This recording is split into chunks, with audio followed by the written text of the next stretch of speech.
Welcome back to Analysis, where we've been looking at the ongoing crisis in Syria. As the Syrian civil war moves into its fourth year, citizen reporters have filled the gap left by professionals denied access to the most dangerous country in the world for working journalists. To discuss the role of citizen journalism in Syria, I've got Hassan Ibrahim, editor and chief of the Global Arab Network here, and with me Victoria Britton, former associate editor of The Guardian. And on Skype we're joined by Rana, whose full name I can't use for safety reasons, from the citizen journalist Sham News Network. And on the phone we're joined by Jason Stern from the Committee to Protect Journalists. We will also be joined during the discussion by Firas Fayyad from Sutaraya Radio, an opposition radio station based in Turkey. But first of all, let's take a look at this report. On the 21st of August, the world woke up to news of an attack in the suburbs of Damascus. It was the infamous chemical weapons offensive on Ghouta. No foreign correspondents were there. All the images came from activists and citizen journalists. As gaining access into Syria becomes increasingly difficult, the world has come to rely on citizen journalists to provide images from the Syrian conflict. The Sham News Network is one of the leading groups to aggregate photos and videos taken by citizen journalists in Syria and broadcast them to the world using online and social media platforms.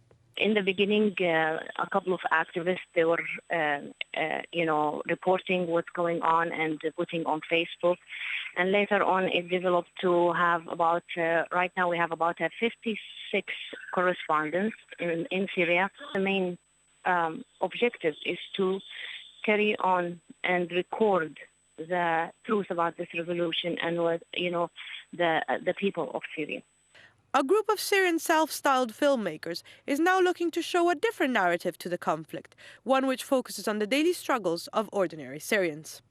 I caught up with Sharif Kiwan, spokesperson for the Abu Nadara Collective, at the London Human Rights Film Festival to discuss some of these issues. We tried to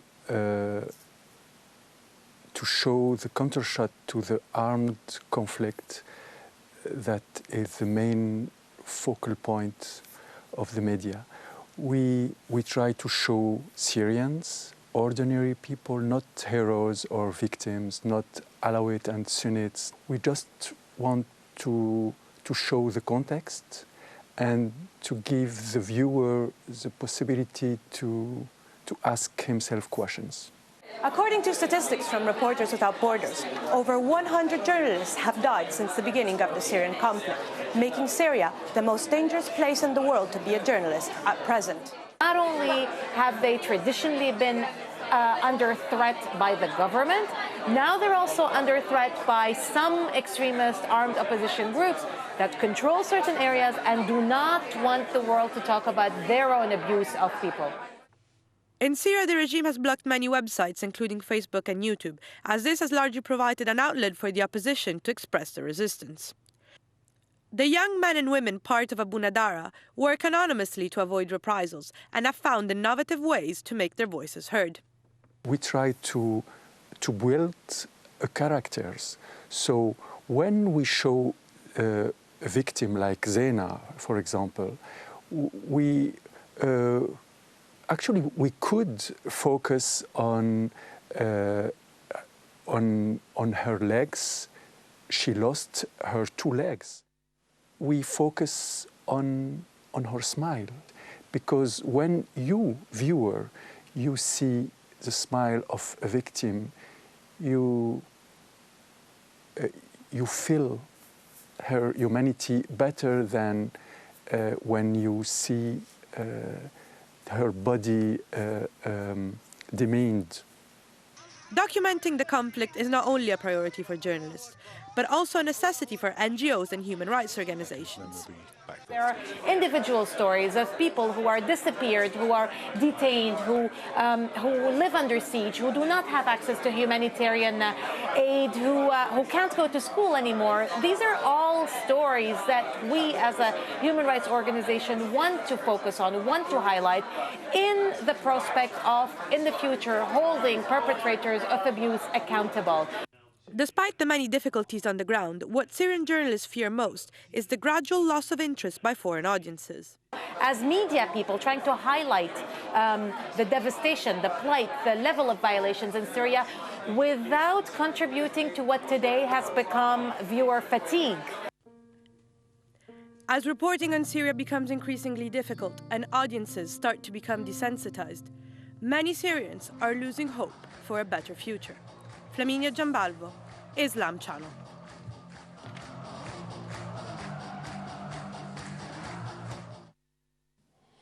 Well, following that report, let me just go first of all to Rana, whose website was featured in that report.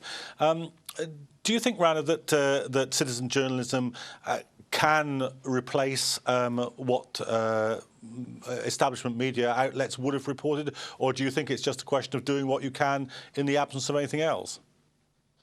Well, I trust that they are doing a great job, despite the fact that they lack a lot of equipment or sometimes the connection, but they're doing a marvelous job on how they're transferring to the whole world the picture, the true picture in there. So I believe that they are able to, they're capable of, despite all the obstacles that they're facing. Okay, Victoria, I mean, there's a case in point actually to do with Syria right at the moment, isn't there? Because the reportage, which was citizen journalist reportage of the chemical attack, has now been challenged by Seymour Hersh, the American writer, who's looked at the sources and say, no, actually, what seemed so real and so present because it was immediacy, maybe that isn't the full story. He's suggesting that perhaps the arms were got to rebel units not used by the government, and since this was almost the excuse for a military attack on Syria, it's quite a big thing, isn't it? Well, I mean, first of all, I think that when you're talking about these citizen journalists and filmmakers and so on, I mean, their bravery and their ability to witness is fantastic, and I think all journalists really pay homage to them. But I think we have to differentiate between witnessing and showing what's on the ground and making an analysis of what it all means. And I think the great importance of the Seymour Hersh analysis, this is somebody with 40 years of investigative journalism from revealing the My Lai massacre in Vietnam, whose cultivation of sources is something that you don't get with except for 40 years of doing that kind of work. And I think the seriousness of his report on the role of Erdogan and the British Porton Down saying that actually this gas did not come from the regime, that this is an immensely important thing. I was completely shocked that the New York Times, 2 days after when it reported the latest gassing, made no reference to that. They just reported the August thing as though everybody knew it had been done by the rebels. And that, I think, both illustrates the carelessness of some big hotshot media reporting, like the New York Times, against what somebody very experienced and with a lot of time to work on one aspect of it, the kind of context it can give, is absolutely invaluable. And I don't think the citizen journalists doing their bit on the ground are going to contest the importance of having that too. Because you cannot, as we all know, I mean, I've reported so many wars, you're in one place, you see one reality, you witness that and you want to show that to the world. You cannot explain from right inside it the wider picture of what is going on. Jason, what's your take on this? I mean, how big a part of the picture are we missing when you don't get the kind of media opportunities or the possibility of major media representatives being on the ground? Jason? Yeah, can you hear me? Yeah, I can. Yeah.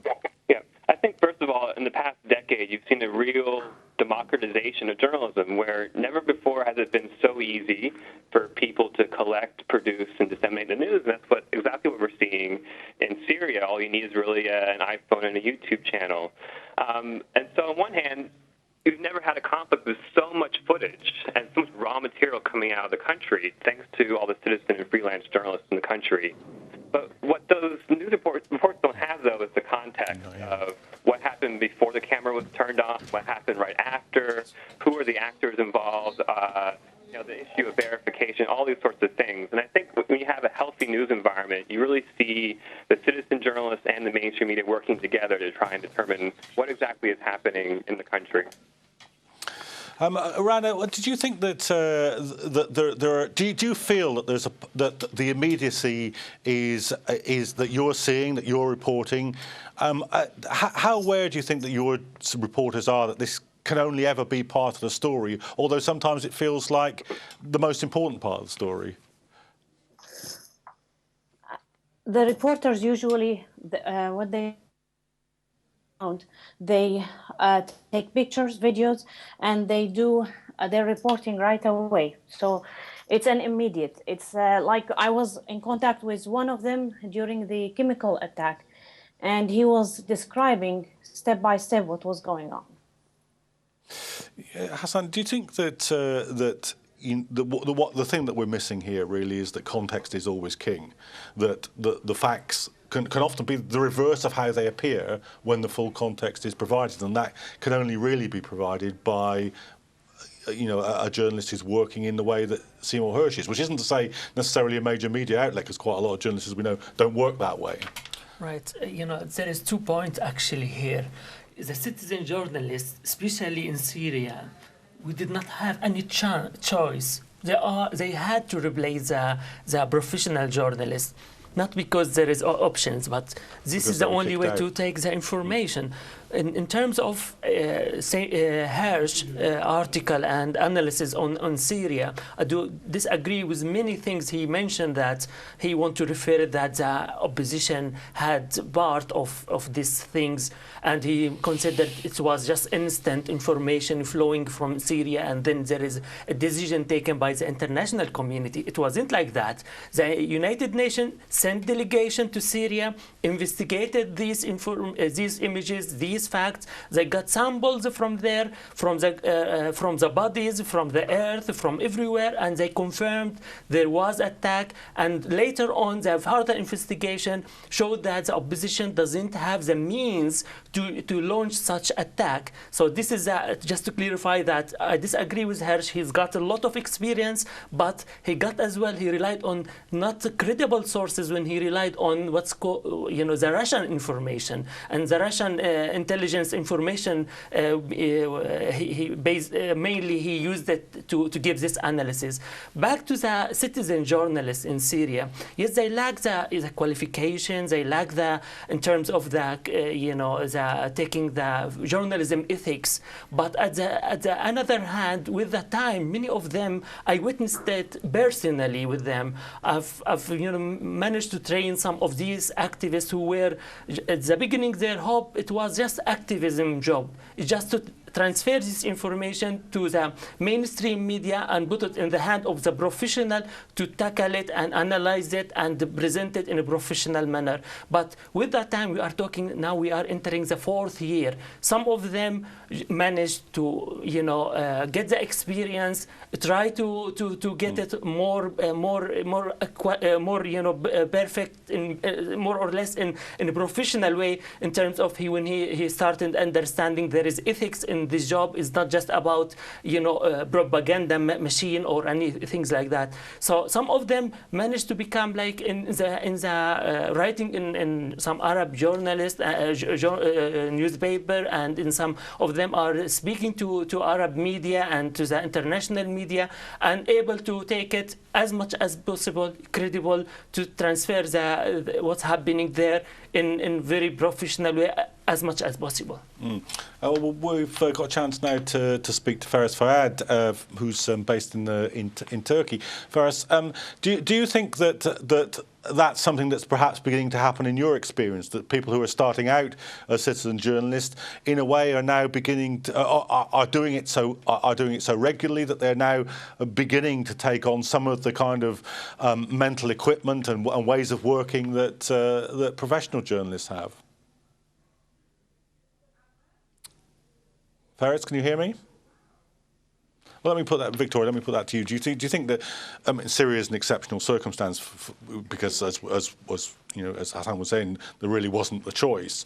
But in most circumstances now, there seems to be a kind of symbiotic relationship developing between the people who are doing it on the ground and the professional journalists. It's changed the business on both sides, hasn't it? I mean, the internet has completely changed it. And as I said, the bravery of these people who are risking their lives all the time inside the country is something that, you absolutely can't do without.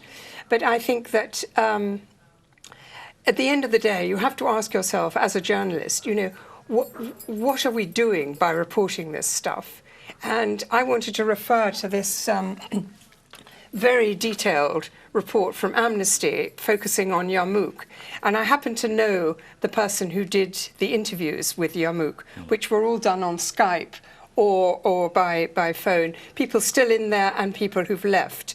And the detailed material that comes out of this, which shows war crimes by not only the regime, but also by the members of the other side. And it goes on to say that this kind of information gives the international community the way to bring war crimes indictments against these people and allows one to move forward to feel that with all this information, the international community, which has been so hopeless in many, many ways, although the on-the-ground UNRWA and others, I think, have done, again, heroic jobs. But we have to move beyond just witnessing day after day after day of horror and death to how are people going to be held accountable? And in a sense, it's that kind of detailed work that this reporter has done and that Hersh himself has done, which will in the end bring the international community to be able to hold people to account for this. Well, I think we've got Faris back on the line now. So just let me put the question to you that I was trying to get through on the line before. In your experience, do you think that some of the citizen journalists are now beginning to take on board the kind of techniques that were previously thought to be simply part of the professional world and are beginning to operate more like that? Hello? No, I'm afraid that isn't going to happen.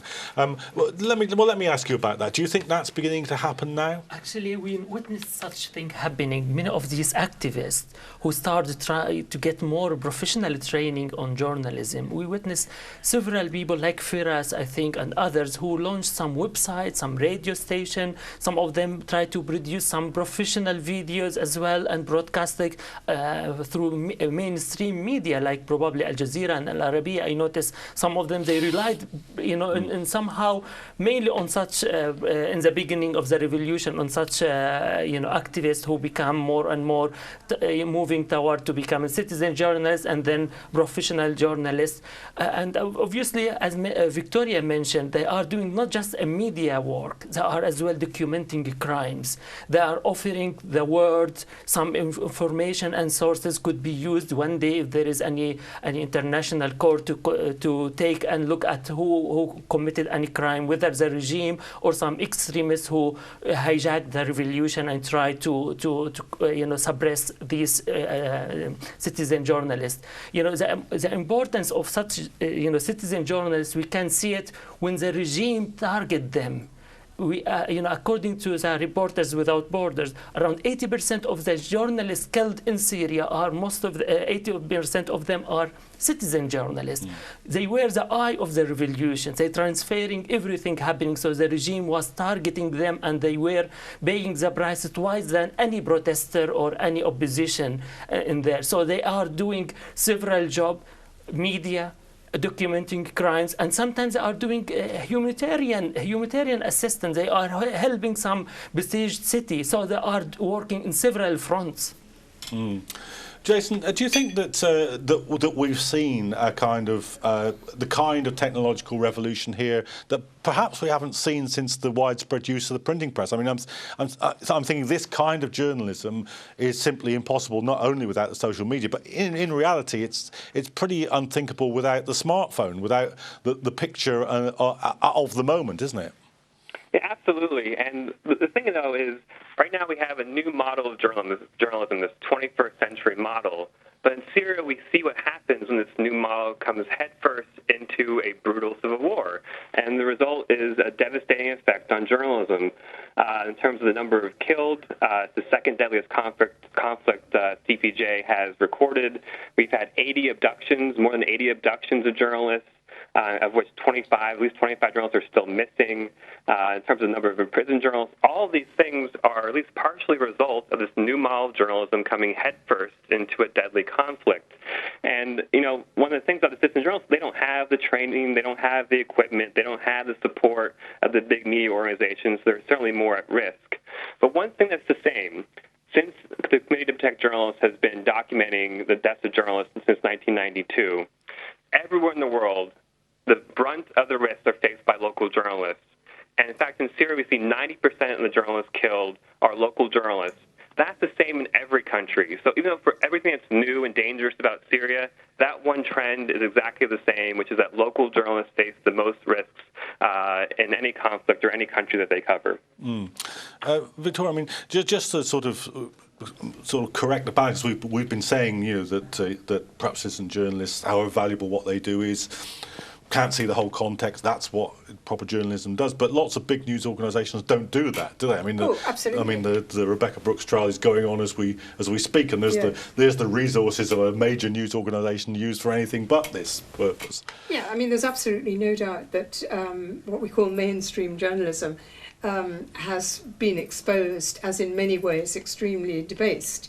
But I think that most of the serious war correspondents that I've ever worked in Africa and in Vietnam and other places, were very serious people who really tried to give that kind of context. But then, unfortunately, when the Americans started this practice of embedding journalists with them in Iraq, which was a kind of way of covering up American and British crimes, I think we saw a debasing and a laziness among some, not all by any means, some mainstream journalism, which in a way has opened the door to the kind of citizen journalists who's saying, we can actually do it. We can show you what it's really like, which in Iraq, there was much less of that than there should have been.